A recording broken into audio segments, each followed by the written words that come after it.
All right, join with me today is Philosopher. We're going to talk about Dark Dimension 5. You know, you finished Dark Dimension 5 third, right? That's right. All right, and I guess what we're going to talk about today is what you learned from Dark Dimension 5. Now, I know you made a video on your channel, and I put a link to that in the description, what I learned for the DD5 race. And I wanted to ask you some questions because I'm getting ready and I'm doing some fancy planners here on MSF.gg. I've got a fancy spreadsheet. And what I want to know, I guess, mostly is you were racing in Dark Dimension 5, right? I was. So that definitely is different. That's exactly. What would you have done differently? And if you were going to go in from a min-max point of view, or trying to get the minimum amount of investment, maximum amount of return, whether it's characters that are mostly going to be usable outside of Dark Dimension 5, is that what you're recommending, by the way? Because that was the thing to Dark Dimension 4 is like, why not taking characters that you're going to use outside of Dark Dimension 4 is going to be probably the best min-max strategy. What are your thoughts about all that? Yeah, and that was my takeaway from DD4. I remember we talked after I finished DD4 early on. This is before I even did content creation, so thanks to you for that, man. But when I finished DD4, I was like, hey, just take in characters that you actually are going to use elsewhere, and I think that's still the right strategy here. Now, I will say for me, I did make some compromises with gear. In other words, I at times would be like, okay, this character I'd really like to take in, but uses too many health catalysts, or I don't have more miasma or whatever. So I had to do what I had to do there. But I think that what I would say is use the characters that are going to help you the most outside of DD5, but you have to take into account some stuff with gear. So one thing that you have to take into account is balancing gear out. Not just from Origins, okay? Because I have these people post sometimes on my Discord. They'll be like, "Oh, I have this amazing team. It's like all Mystic. Everything's Mystic or something. Or they don't use mutants anywhere." So you're talking about the uniques are going to be probably one of the bigger choke points. The uniques, right? Well, there you go. Look at that. So you only are using 126 bio. You're right. I know, and I've been trying to adjust this. It's just like I don't really like these bio characters that much, and they're all weighted into the city spot, right? Well, yeah, I mean, you could use Philovel in Cosmic. She's bio. I used Invisible Woman. You could use Black Bolt, whatever, in Legendary. I mean, some of those Legendary choices aren't amazing anyway, so you just throw something in there. I mean, we get the gear equally, so it's not just the uniques. So one thing that's different, I will say, that this spreadsheet's very nice that you're looking at here, but it's just kind of built from the DD4 spreadsheet. Correct. It is the same thing, basically, yeah. Yeah, so for DD4, the only thing different was the uniques, because we all had the orange gear already from farming and stuff. We needed the uniques. Now, what I found the biggest bottleneck was things like health catalysts, damage catalysts. So I would try to go around and look at the characters, see which characters don't use health catalysts, which characters don't use, let's say, damage catalysts, whatever it might be. You really need to look through and track the pieces and see what do you have and what do you not have. What are you low on? Let's talk about city. So like I did not check your work before I put mine together, and I kind of put mine together haphazardly. But I could see that you did your run with city. You use Symbiote Spider-Man, Anti-Venom, Cloak and Dagger along with Misty. And I was thinking along the same lines, only using Shang-Chi instead of Misty. What are your thoughts about that? Yeah, so here's the reason I use Misty. She doesn't require health catalysts, and she's tech. And so where are you going to use tech gear? Okay, so I mean, there's not a lot of amazing tech characters. So I brought her in, I brought Lady Deathstrike in, and then I used the rest of my tech and legendary. You got to you're getting all this tech gear from raids. So now you could make the decision you don't want to use tech gear or bio gear. You're just going to hoard it for the future, but it's going to take you a lot longer to get through if you're only using 3/5 of your gear. Yeah, makes sense. And then in global, let's go and take a look at what you did in global.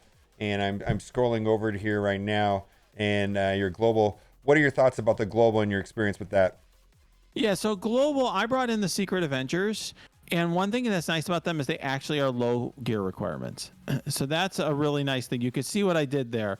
So I brought in a low gear requirement squad where I brought in the Secret Avengers plus Sabretooth and Lady Deathstrike, but they're all meta characters. Like the two of them are on the best war offense team, and the other three are Secret Avengers that I use in raids.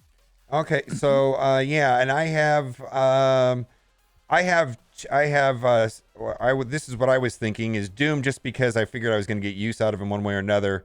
Captain America Sam Wilson, Emma, because I didn't have a lot of good mutant choices until Legendary, and then we've got Maria and Lady Deathstrike. Yeah, it's tough, right? Yeah, it's tough, right? Yeah, so here's what I would say on that. I mean, Doom is miasma, so that's one thing you need to think about.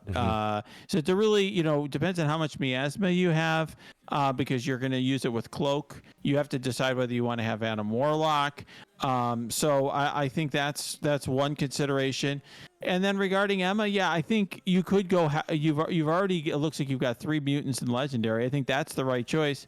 I mean, from a pure use outside of it, this makes sense. I don't think you need that expensive of a team to get through global, Correct, but that's a choice you got to make. So it's because you use Sabretooth, right? Which is, interestingly enough, probably not a terrible choice, because you want to keep your Sabretooth larger than your Omega Red, right?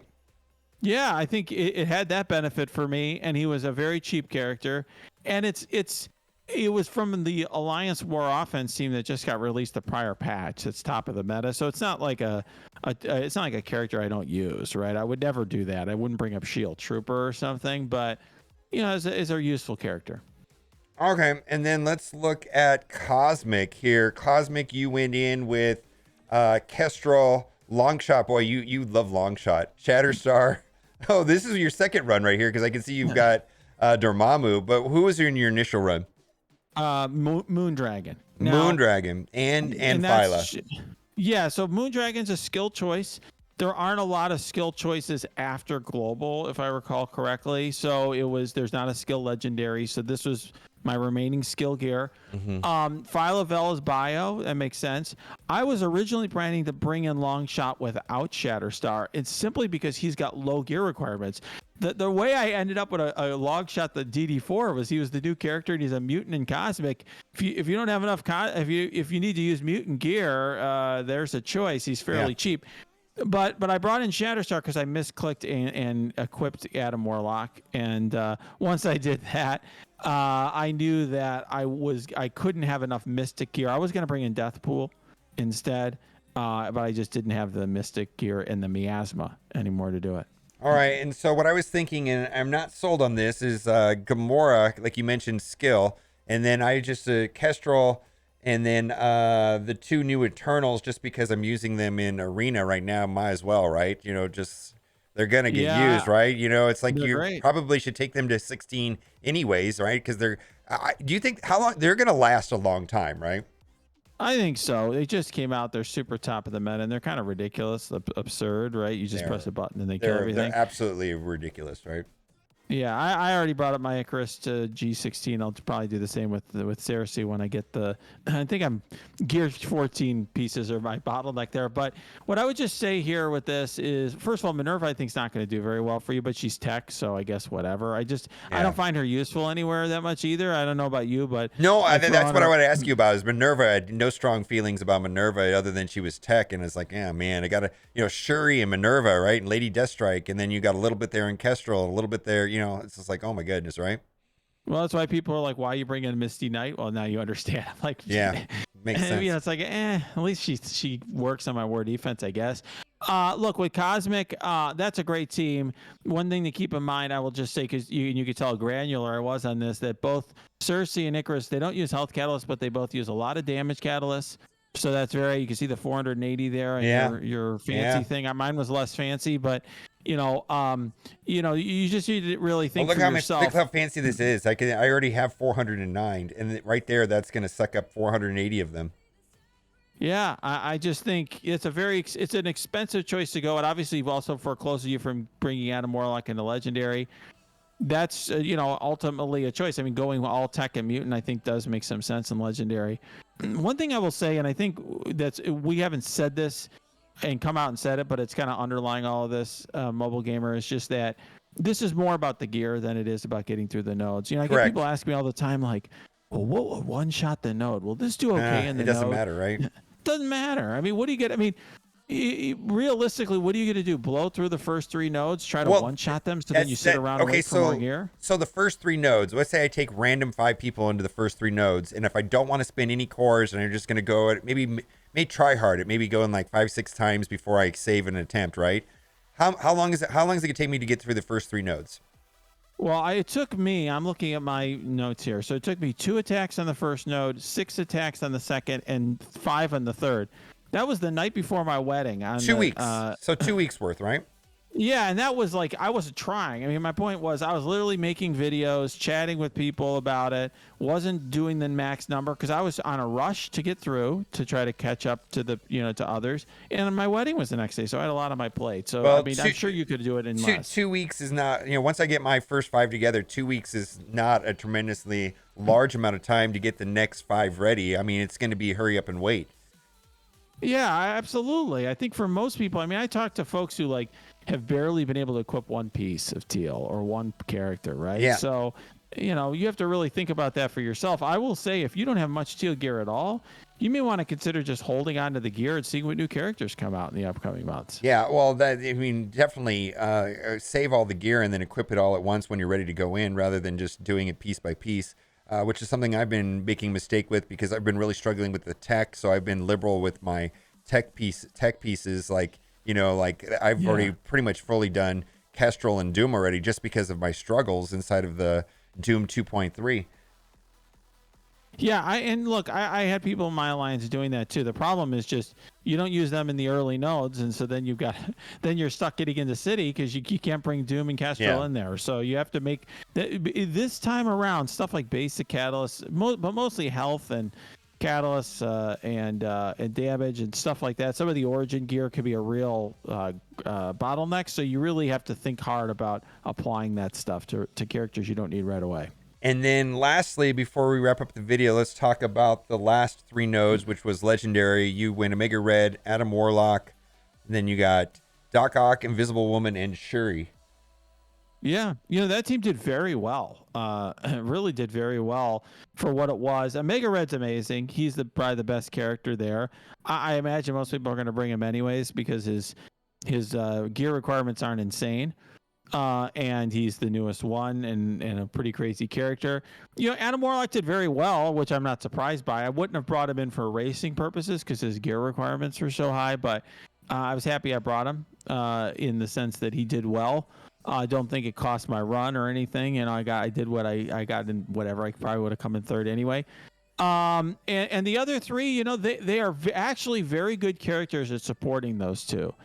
Doc Ock is very underrated. Shocker is always very good. You got a minion that's kind of like Greg or something that he sucks distracts. up damage. The other 2 did well with buffs. Yeah. So, what's your main takeaway? What would you do differently? What were you really happy with? What's like if you're just gonna boil down your entire experience as someone that's thinking about going into Dark Dimension 5? What is your recommendation? It's even easier than DD4. The challenge is the gear. And I think the reason the race didn't last long, Scopely put a lot of offers out there, which was their mistake. But to me, the challenge for everyone's just getting the gear, focus on the characters you really like. And I don't think I would change much of anything. Okay.